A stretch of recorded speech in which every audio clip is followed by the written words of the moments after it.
Hello everyone. Chapter 4 यानी कि properties of matter जो हमारा चैप्टर था उसका टेस्ट पेपर हमने कल देखा था। आज हम उसके सॉल्यूशंस देख लेते हैं टेस्ट पेपर के। चलिए शुरू करते हैं।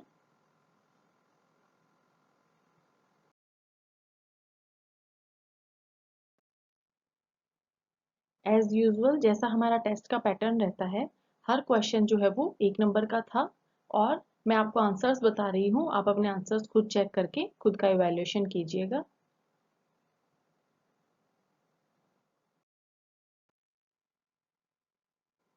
देखिए, पहला जो क्वेश्चन था वो दिया गया था, when too many people stand on a bridge it collapses, why. यानी कि जब बहुत सारे लोग किसी भी पुल पर खड़े होते हैं तो वो टूट जाता है, ऐसा क्यों होता है। और हमें ऑप्शंस दिए गए थे, ड्यू टू यानी कि किस वजह से होता है, इंक्रीज इन स्ट्रेस यानी कि प्रतिबल बढ़ने के कारण, ओवरवेट के कारण यानी कि वजन ज्यादा हो जाता है इसलिए, इम्प्रॉपर कंस्ट्रक्शन के कारण यानी कि उसका जो बनावट है, जो कंस्ट्रक्शन है वही सही नहीं है, वो ही इम्प्रॉपर है, या फिर फ्रिक्शन यानी कि घर्षण के कारण। तो देखिए, आम आदमी की भाषा में हम ये बोल देते हैं कि वजन ज्यादा हो गया था यानी कि ओवरवेट हो गए थे तो पुल टूट गया, या कंस्ट्रक्शन सही नहीं था। ये भी रीजन होता है कंस्ट्रक्शन सही नहीं होना भी।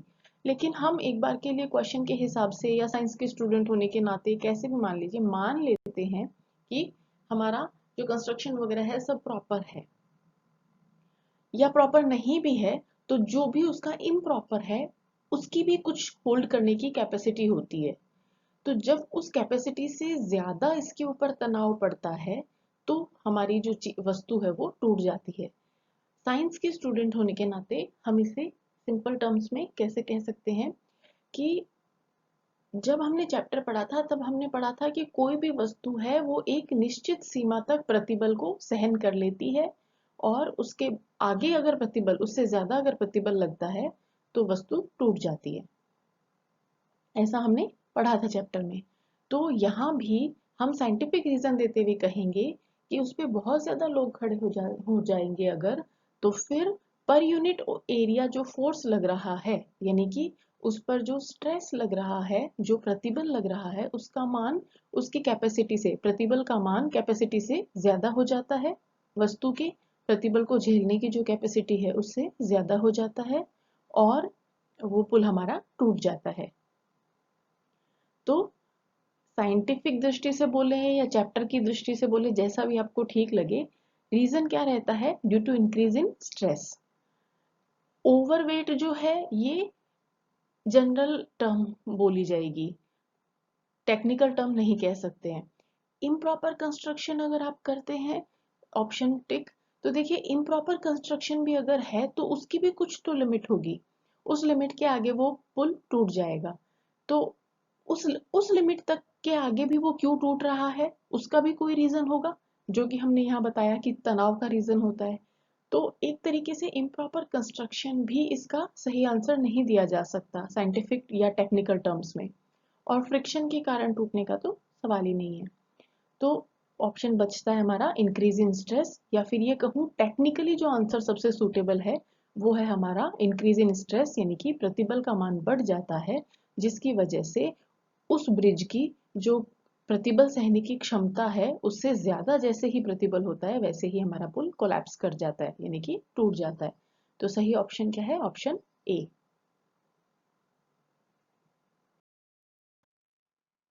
सेकंड क्वेश्चन क्या था, force acting on a smaller area exerts, यानी कि जो कम क्षेत्रफल पर लगने वाला बल है उससे क्या होगा, और किस चीज पे इफेक्ट देखना है वो हमें ऑप्शंस पे पता चल रहा है।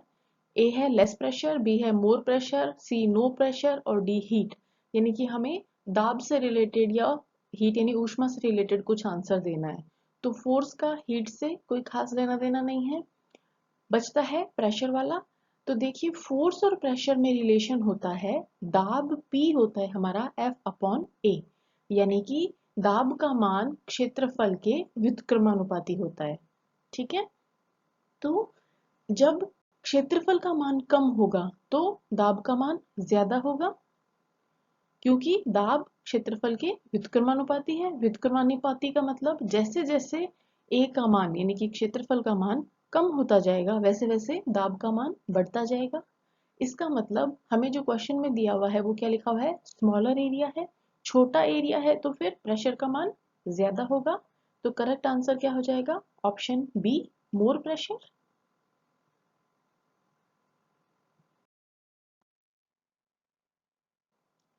थर्ड क्वेश्चन था, a capillary tube is placed vertically in a liquid, यानी कि एक केश नली है जो कि लिक्विड के अंदर सीधी खड़ी हुई है, सीधी रखी हुई है। If the cohesive force is less than the adhesive force then, यानी कि ससंजक बल का मान जो है वो आसंजक बल से कम है तो क्या होगा। तो देखिए हमने क्या देखा था कि जब ससंजक बल का मान आसंजक बल से कम होगा तो जो लिक्विड है वो सॉलिड को गीला करेगा, यानी कि जो द्रव पदार्थ है वो हमारा जो केश नली का ठोस पदार्थ है उसको गीला करेगा, यानी कि सही ऑप्शन हो जाएगा option number B.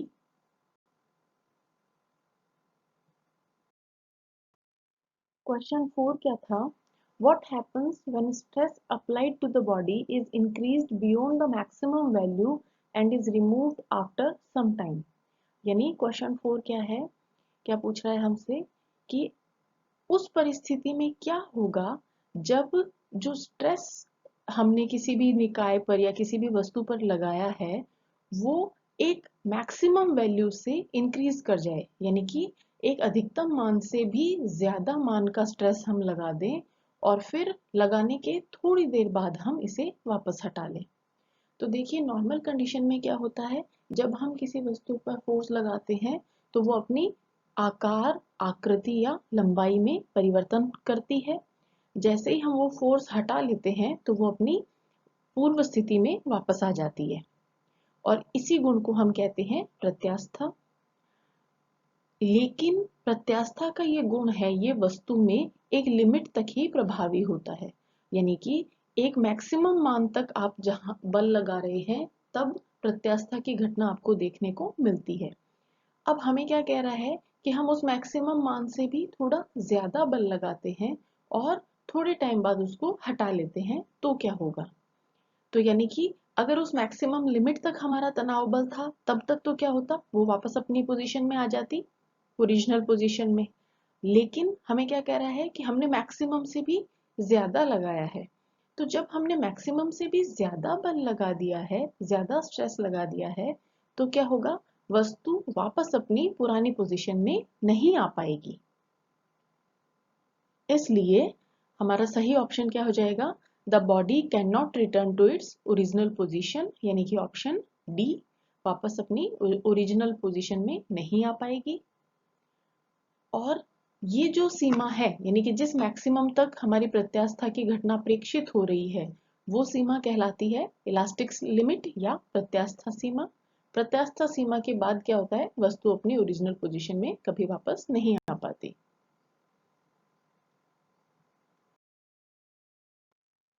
Next question में पूछ रहा है हमें कि जो कोल्ड ड्रिंक से हम जो हम स्ट्रॉ से कोल्ड ड्रिंक पीते हैं उसमें कौन सी घटना प्रेक्षित होती है। तो देखिए जो स्ट्रॉ है हमारा उसका व्यास आपने देखा होगा, स्ट्रॉ का व्यास उसकी लंबाई की तुलना में बहुत कम होता है, यानी कि जो स्ट्रॉ है वो हमारा केश नली की भांति बिहेव करता है। और जब हम उससे कोल्ड ड्रिंक पी रहे हैं तो इसका मतलब केश नली से रिलेटेड जो घटना है यानी कि केशिकात्व की घटना हम वो ऑब्जर्व करते हैं। तो सही आंसर हो जाएगा ऑप्शन बी, कैपिलैरिटी।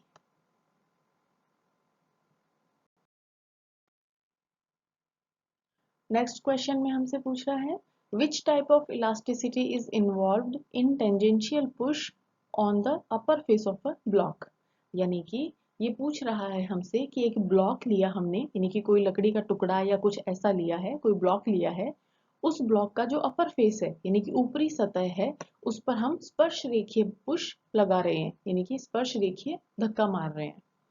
तो ऐसे केस में इलास्टिसिटी कौन से टाइप की इलास्टिसिटी हमें देखने को मिलेगी। तो देखिए हमने क्या देखा था कि अगर हम किसी भी वस्तु की सतह पर स्पर्श रेखीय बल लगा रहे थे तो हमें अपरूपण टाइप की प्रत्यास्था गुणांक मिल रहा था, यानी कि अपरूपण प्रत्यास्था गुणांक मिल रहा था। और इस कंडीशन में जब हम इस तरीके से बल लगाते हैं, यानी कि स्पर्श रेखीय दिशा में बल लगा रहे हैं, तो वस्तु की आकृति में परिवर्तन आता है। यानी कि सही आंसर क्या हो जाएगा इसके अंदर? Option C, rigidity modulus.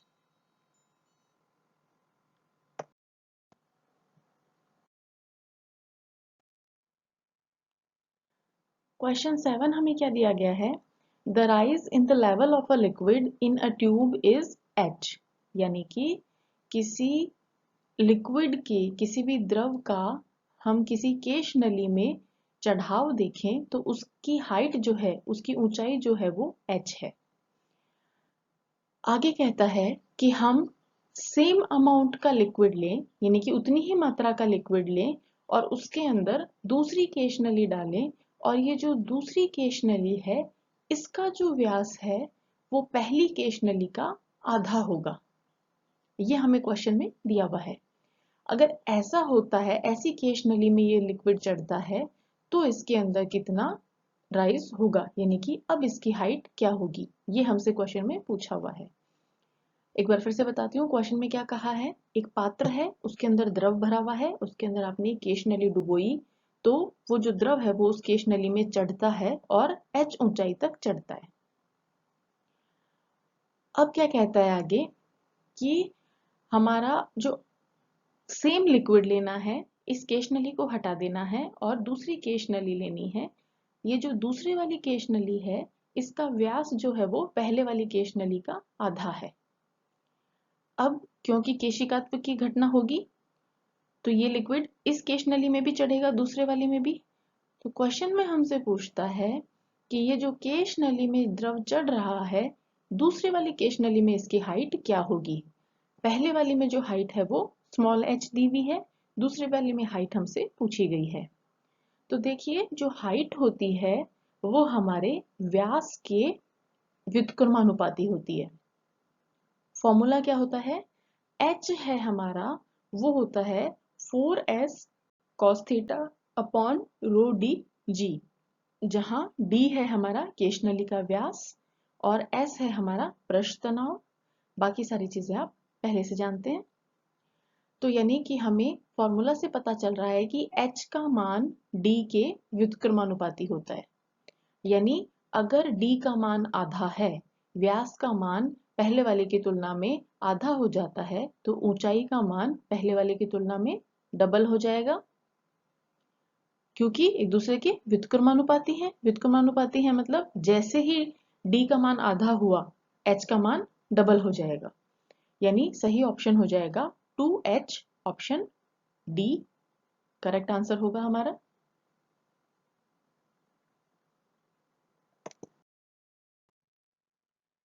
Next question क्या है? Find the pressure exerted on a person by a few plastic blocks of total mass 42 kg, the bottom of which in contact with the person has an area of 840 centimeter square। यानी कि हमें दाब का मान निकालना है। एक व्यक्ति है, उसके ऊपर कुछ प्लास्टिक के ब्लॉक हैं जिनका वजन लगभग है 42 किलो। इन 42 किलो वजन के कारण उस व्यक्ति पर दाब कितना होगा ये हमने निकालना है। साथ ही हमें दिया गया है कि जो ब्लॉक्स का बॉटम जो टच हो रहा है, या ये कहें कि उस आदमी के साथ जो एरिया टच में है, यानी कि जितने क्षेत्रफल पर वो बल लग रहा है वो है हमारा 840 सेंटीमीटर स्क्वायर।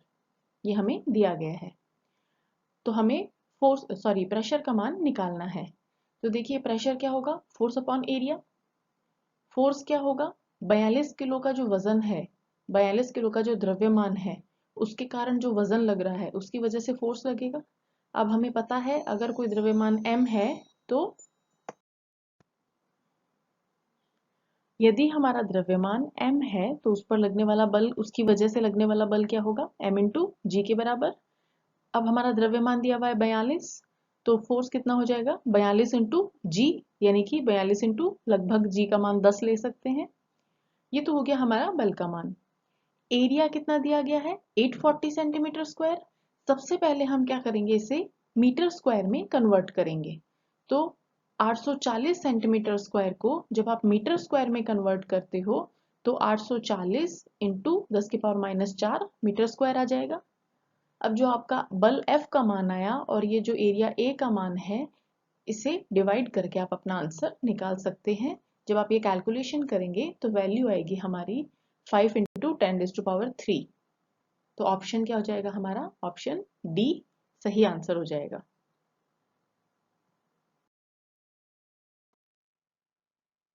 9th क्वेश्चन में हमसे पूछ रहा है as we go to the higher altitude the atmospheric pressure, यानी कि जब हम हायर एल्टीट्यूड पे जाते हैं, ऊंचाई पर जाते हैं, उच्च अक्षांशों पर जाते हैं, तो वायुमंडलीय दाब पर क्या इफेक्ट होता है? तो देखिए, जैसे जैसे आप ऊंचाई पर जाते जाते हैं, यानी कि हिल स्टेशंस पर या पहाड़ों पे भी जब हम जाते हैं, तो वहां पर एटमॉस्फेरिक प्रेशर कम हो जाता है।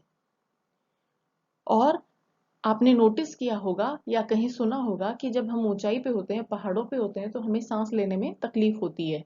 ऐसा क्यों होता है? क्योंकि वहां पर एटमॉस्फेरिक प्रेशर का मान कम होता है।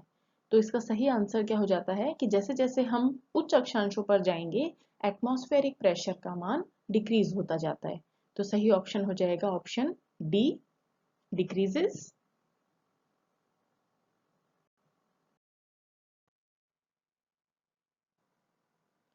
10th क्वेश्चन हमसे पूछ रहा है air is more elastic than water, यानी कि जो हवा है वो पानी के बजाय ज्यादा प्रत्यास्थ होती है। ये कथन हमें दिया गया है और पूछ रहा है कि ये कथन ट्रू है या फॉल्स है, यानी कि सही है या गलत है। तो देखिए, एयर जो होती है उसे हम आसानी से दबा सकते हैं बजाय वाटर के। पानी के बजाय एयर को आसानी से कंप्रेस किया जा सकता है। और जो बल्क मॉडुलस होता है, यानी कि आयतन प्रत्यास्थता गुणांक होता है, वो हमने जब लेक्चर पढ़ा था तब हमने देखा था कि बल्क मॉडुलस यानी आयतन प्रत्यास्थता गुणांक संपीड्यता का विपरीत होता है, यानी कि व्युत्क्रमानुपाती होता है। कहने का मतलब संपीड्यता जितनी ज्यादा होगी, आयतन प्रत्यास्थता गुणांक उतना ही कम होगा। दोनों एक दूसरे के व्युत्क्रमानुपाती होते हैं। अब गैस की संपीड्यता क्या है? ज्यादा है। इसका मतलब उसका बल्क मॉडुलस क्या होगा? कम होगा।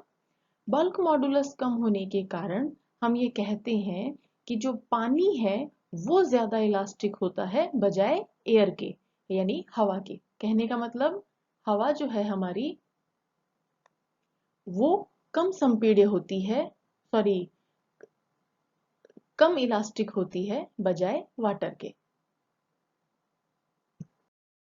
इसका मतलब हमें ये जो कथन दिया गया है ये फॉल्स है। उल्टा होता तो सही होता कि वाटर जो है वो हमारा ज्यादा इलास्टिक होता है बजाय एयर के।